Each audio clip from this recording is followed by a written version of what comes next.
Hi friends, இன்றைக்கி எப்படி போணுச்சுட்டு பார்க்கலாமா. இன்றைக்கி ஆஃப்டர்நூன் தான் விலாகே எடுக்க ஆரம்பித்தேன். உருளைக்கிழங்கு போட்டு சிம்பிளாக வந்து முட்டை கிரேவி வந்து வச்சிடலான்னு சொல்லிட்டு தான் சமைக்க வந்து ஸ்டார்ட் பண்ணேன். வெளில கொஞ்சம் போகிற வேலை இருக்கா, அதனால் சரி டக்குன்னு முடிச்சிருவோன்னு சொல்லிவிட்டு அடுப்பில் வந்து ஒலை வச்சுட்டு முட்டையை பார்த்தீங்கன்னா உடச்சி ஊற்றி தான் வந்து வைக்க போகிறேன். இந்த கிரேவி பார்த்தீங்கன்னா டேஸ்ட் வந்து சூப்பராக இருக்கும். இந்த கிரேவி எப்படி செய்கிறதுன்னு சொல்லிட்டு அடுத்த ஷார்ட்ஸில் வந்து நான் போஸ்ட் பண்ணுறேன். கண்டிப்பாக மிஸ் பண்ணாமல் பாருங்கள். ரொம்ப ஈஸியாக முடிஞ்சிடும். முட்டை உருளைக்கிழங்குலாம் போட்டு வைக்கிறதால அப்படியே ரைஸ் கூட போட்டு வந்து நம்ம வந்து சாப்பிட்டுக்கலாம். கிரேவி வந்து சூப்பராக ரெடி ஆயிடுச்சு. இன்னையோட சிம்பிளான ரெசிபி பார்த்தீங்கன்னா சுட சுட சாதம், அது கூட உருளைக்கிழங்கு போட்ட உடச்சி ஊற்றின முட்டை கிரேவி வந்து ரெடியாக இருக்குது.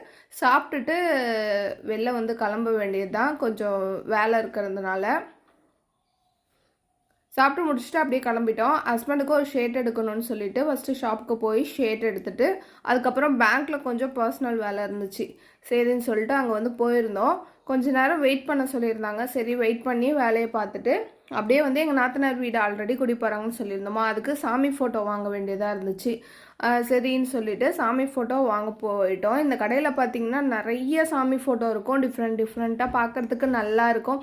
அப்புறம் கிருஷ்ணராதர் ஃபோட்டோ, அப்புறம் வந்து மயில், மிரரு எல்லாமே வந்து இந்த கடையில் வந்து இருக்கும் சூப்பராக.